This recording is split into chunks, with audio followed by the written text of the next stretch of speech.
This is the Cleveland Real Estate Investor Podcast. On this episode, Mike Reilly and Mike Ferrante of Century 21 go back and forth on strategies to sell your home. Other topics covered in this podcast include do's and don'ts of hiring a realtor, how to avoid making an emotional decision when selling or buying a home, why homes sell quickly versus why some sell slowly, how many showings end before they begin. Take a listen. Hey, good evening, everybody. It's a Friday late afternoon here, and we got Mike Ferrante, our Century 21 Realtor guru, here with us, and he's squeezing in, 10, 15 minutes, Mike, before you got to get dressed to go out? Oh, yeah. I got to get my shirt and bow tie and fedora hat on because we're going on a train ride, one of those scenic train rides where it's a 40s and 50s theme. It's going to be awesome. Okay, is that down in Peninsula? It goes down from there. It starts in Independence and goes south. I highly recommend it if you've never done it. They do a complete dinner on the train. It's amazing. Okay, well, make sure you send us some pictures on Facebook for that. Sure will. Okay. Hey, real quick, don't forget tomorrow you have a real big day planned because you got to meet Stanley from The Office, right? That's right. Pretzel Day. Anyone who didn't hear about that, well, yeah, it's free Pretzel Day. That's right. Yes. I didn't know what you were talking about, but okay, listen, time is of the essence because besides Mike Ferrante of Century 21 being a wizard realtor, he's also, he's a man about town, so let's get cracking here. I want to do this podcast about how to sell your home, and we're just going to make this the real quickie 5-10 minute podcast on how to sell your home because ironically, Mike's got 2 of our properties listed and we just sold under contract with 1. So we've got 1 going up as we speak right now and then another 1 next week, and we're just under contract for the 3rd a couple of days ago, right? Right. Okay, now Let's just get down to some ABCs about selling your house. And Mike and I have, we've been working together the last 10 years, and I got into this because my customers were trying to sell their house. So I was working with different realtors. Some were really good, some were not that good. And then I started realizing what makes a good realtor, what makes a not so good realtor. And so I'm going to just speak from the client's perspective, and Mike, you can speak from, you're the realtor perspective. So first off, selling your house should not be an emotional thing, correct, Mike? Well, unfortunately for the buyers and sellers, it is. We as realtors should be the objective voice of reason. When you're selling your house or buying a house, this is usually one of the biggest financial transactions of your life. So while most people say, oh, I'm not like that, I'm not emotional, the reality is that emotion does enter in, especially if it's a house that you raised a family in, or maybe you got engaged in that house. So while it's easy for you and me, the logical businessman, to say it shouldn't be emotional, the reality is that for the clients it is. And that's why you need advisors who won't let that emotion taint the advice that they give you. I think one of the biggest mistakes that people make when they hire a realtor is they're hiring somebody who will tell them what they want to hear. Oh, yeah. You hit the nail on the head, Mike. And they worry so much about, do I like this person? You know what? I want people to like me, but you don't go to the doctor for surgery and say, oh, let me see if I like this surgeon. You want to know, has this guy done this surgery before? Has this woman studied the latest ways of doing the surgery? Right. And are they the most competent surgeon? I don't care if they're the biggest jerk in the world. Well, you got to have some bedside manner. But I think one of the things is, a guy could have a great bedside manner and he could have screwed up the operation. Now you're in the bed for 2 weeks in the hospital as somebody's patching up what he screwed up. But that's right. I think I keep telling everybody, my customers, I say, listen, don't hire a friend. Don't hire your brother-in-law, your sister-in-law, whatever. This has got to be a business decision. And obviously, chemistry is important. There's no question about it. But the chemistry has to be that they're listening to you. And in some cases, they're pushing back if it doesn't. The realtor's going to push back on you. And that means that this is a good, healthy business relationship. That's right. And Mike, it's the same. You say the same thing when we go to people's houses and you're talking about painting and remodeling a kitchen, and they say, well, my cousin Tony does a little work on the side. And you know what you get when you hire cousin Tony? You get a half-assed job that takes 3 times as long as it should. It's the same with us as it is with you guys. Yeah, and cousin Tony, usually is not invited to the next Thanksgiving dinner because he screwed it up. Right. Because the kitchen's still not finished. Yep. So number one is you want to hire a realtor with a good batting average, and that batting average should be how many houses have they sold and what is the average time on the market to sell, correct? Absolutely. People should be asking that question, and the agent should be able to provide it in the blink of an eye. Yeah, what's their batting average? Are they under 200? Are they over 400? That's usually the best indicator. The second thing to keep in mind is I know in Cleveland, Howard Hanna is very big, and there's a lot of very good realtors who work with Howard Hanna. But on the other hand, that's a local real estate company. That's not a national real estate company like Prudential, Coldwell Banker, Century 21. Do you want to elaborate on that? Absolutely. So we always say that they're regional. They're based out of Pittsburgh, and they cover, four or five states they're in. So, for example, when you get a person from California or Florida, a lot of times they've never heard of that company.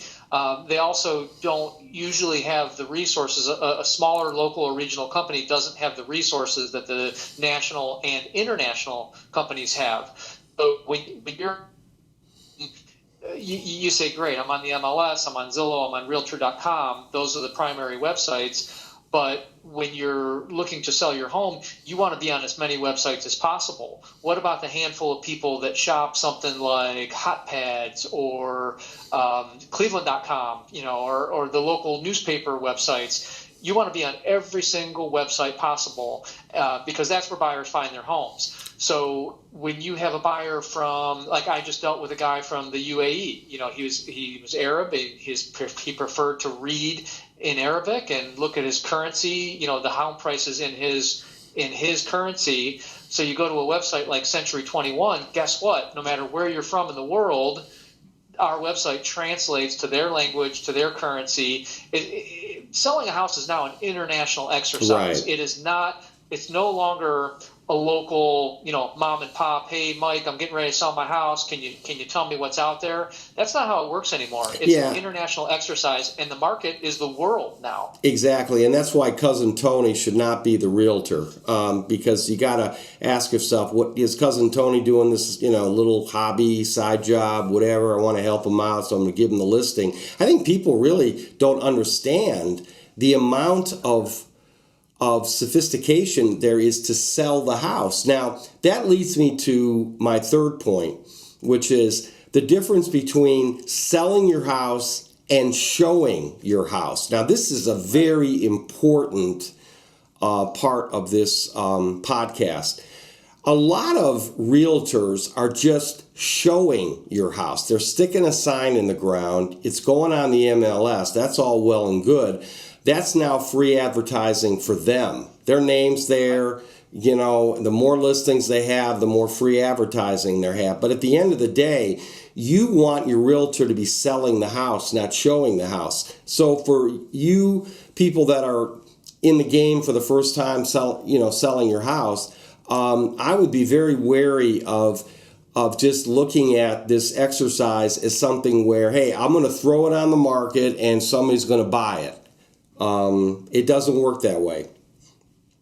I agree 100%. So there's a little funny, kind of cute saying that they have, and there's the 3 Ps of selling a house, and there's the old 3 Ps, which is what a lot of agents still do, and that is they place a sign in the yard, they put it in the MLS, the multiple listing service, and then they pray for the phone to ring. That's their marketing plan. But in today's world where we know that buyers shop on the internet and you got to have as many roads leading to that house as possible. Is it on YouTube? Is it on every single website it can be on? Is it on social media? There's a whole new set of criteria for how you're going to market your house and do it effectively. We shouldn't be sitting on our hands waiting for the phone to ring. Every week we should be doing something to draw more people to be looking at the house. Okay, now that gets down to the last point I want to make, because we're going to make this part 1 and part 2, Mike, because we know you got to get going here. But the last point is, let's talk about why homes sell quickly and why homes just sit there. I've had a lot of bad experiences with my customers. I come into it, they call me up, they say, Mike, this house has been on the market for a year. I go over there, I talk to them, and I said, well, what's going on? They said, well, the realtor says the market is slow. Yeah. People, the market is not slow. Instead, you guys who are sitting on this house are slow to react to the market. That's the key. So here's what you need to do. First of all, you have to have it priced right. I don't care what you put into it. Oh, I put this in, I want to get it back. Now you're being stupid. The market for a 4-bedroom, 2.5 bath, fixed up, cleaned up, etc., is going to be X in your neighborhood. Period, full stop. The market doesn't care what you put into it. Okay? That's right. So that's number one. It's got to be priced right. Second, it's got to look right. It's got to look good from the street. You drive up, you got garbage in the yard, the lawn's not cut, it's not edged, the bushes are overgrown, the windows are dirty, etc. People are going to pull up, and guess what? They aren't even going to get out of the car. They're going to keep moving. That's right. Then when they come up to the door, now here's the roadmap, and you tell me, Mike, if I'm missing something here. The roadmap is they go up to the front door. They go in the front door. That vestibule better not have a lot of peeling paint on the ceiling, okay? And everything's got to look clean, not a lot of declutter. They don't have to step over trash. You can't smell of cat, pee. So they're walking into the living room. Everything's looking clean. The windows are clean. The floors are clean. There's not a lot of clutter. Then they're going to go into the dining room. Then they're going to go in the kitchen, right? Then they're going to go upstairs, and they're going to go to the bathroom. Then they're going to go to the master bedroom. Now, by the time they look at that bathroom and master bedroom, they either want the house or they don't. Is that correct? Sometimes it's even sooner, Mike. And, one of the things you said about walking in the front door, I can't tell you how many showings end before they even begin. And what I mean by that is we've had buyers in our car. We pull in, we get as far as the driveway, and they say, oh, this place looks terrible. We don't even want to see it. So truly, the showing starts. You know how they say that, you've heard the term curb appeal, of course. Right. The showing starts when you pull up to the house. So by the time you walk in the door and see that first floor, most buyers have already made their decision whether or not they'd even consider this. It's kind of like dating. They say that when a man and a woman meet, they decide in the first 7 seconds if this is going anywhere. Right. It's the same thing with showing a house. Right.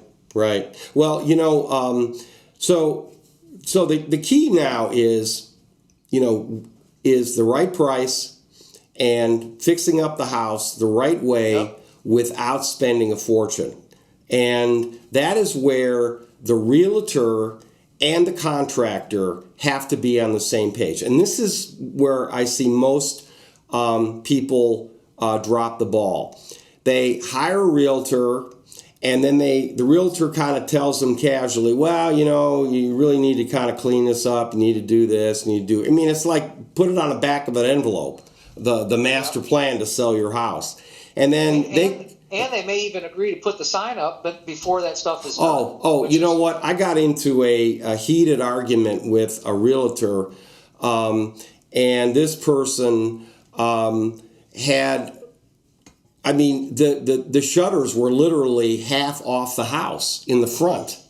the front entryway looked terrible, and the house she had put the sign out in front, and these poor people who were desperate to sell the house, they weren't getting any offers. And we came in there, and I got into a heated argument with her. And I just told her, I said, look, this has got to get cleaned up now. And we cleaned it up in the front, and within a week, they got an offer. They sold. I mean, because it was priced right. That's the irony. This house was priced right for the area, and it was a nice house, but it looked terrible from the curb. So yep. The contractor, me, the realtor, you, Mike Ferrante, and the client all have to be on the same page. Now, if your realtor that you're talking to does not have an itemized master plan of what needs to be done to the house, then you have a bad realtor, okay? They've got to come up with a plan to fix up the house and make it presentable without, dropping $50,000 on a kitchen. Nice and clean and priced right, and off you go. And you should have some offers coming in the next week to 10 days right away, because the market is going to tell you. Now, I know you got to go, Mike, but let's just end on this note, which is, how do you know that your plan is working? Okay?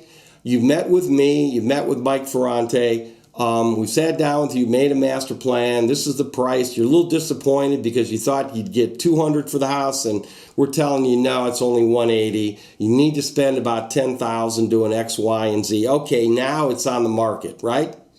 Okay. Yep. I think this whole conversation started when I told you my doctor analogy. And you know what's ironic, Mike, is that years ago, you were telling me, you threw out the term malpractice as it related to real estate professionals. Do you remember the first time you said that to me? You said there should be malpractice for real estate professionals that don't do a good job, because it is damaging to the clients that they're serving. And it's funny because I love a certain analogy that I use as it relates to doctors treating patients. So your question was, how do you know when it's working and what's happening? It's the same thing as a doctor treating a patient. If the patient is getting better, you keep doing your treatment. But if they're not, you're not waiting a month and saying, well, it's been a month, I've been giving him this medicine and he's almost dead, now let's change the treatment. That's the wrong way to do it. And unfortunately, that's the way a lot of people approach selling a house. Right. Like you said, they create the plan, they put it in motion, and then in 30 days, they talk to the client again and say, hey, it's been 30 days, it's not working, let's lower the price. Completely the wrong way to do it. What I feel is the right way to do it is that you're taking the temperature every single week. You're looking at online activity. You're looking at the number of showings, the feedback from the showings, and weekly you're making recommendations for what should be done. Should I change the medicine? To go back to the doctor analogy. And in that first week, 2 weeks, you get an idea from the feedback that you're getting on the showings of what's going on. So if I get 3 showings in the first 2 weeks and all of them are just objections, we didn't like the kitchen, we didn't like the yard, that's not good. 3 showings in 2 weeks, you got a problem. It should be 3 showings in the first day maybe, and then 10 the first week. And people should, if you're not getting offers, you should at least be hearing, hey, we're thinking about coming back for a second showing. We really like it. And by that second week, there better be some offers on the table, or you probably made a mistake and need to adjust your plan. Right. You don't want to be lowering the price, month after month after month. That is the kiss of death for a house. You might as well just take it off the market and reset it. Yeah. But we don't want to get to that point. That's the key. Right. It's not like we don't want to test out a $180,000 house at $200,000. Okay? That's the last thing you want to do. Because what? You're going to wait 2 months and keep lowering the price? You're sending a message to the market that now you're desperate. There's something wrong with the house. They keep lowering the price because nobody wants to buy it. You want to be using a market professional, like Mike Ferrante, who's going to say it's 180. It's 180, period. You know what? Yeah. And Mike, buyers are smart now. Not that they weren't before, but not only are they smart, but they have data available. So any buyer can go on a website like Zillow and they can see the history of the house. So there's no hiding it anymore.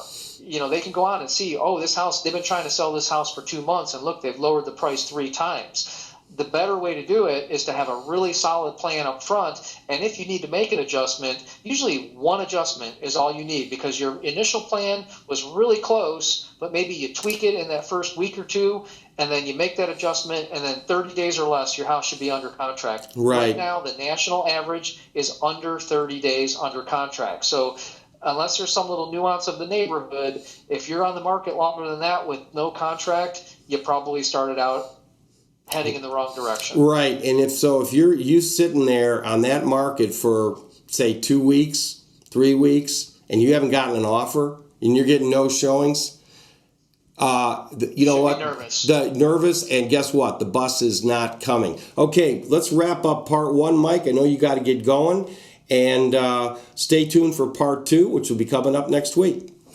Awesome. Always a pleasure. Thanks for having me, Mike. All right, see you, Mike. Thanks for listening to the Cleveland Real Estate Investor Podcast. Stay tuned for the next episode. And if you haven't already, go to our website, reilly-properties.com. There you'll find all our previous episodes.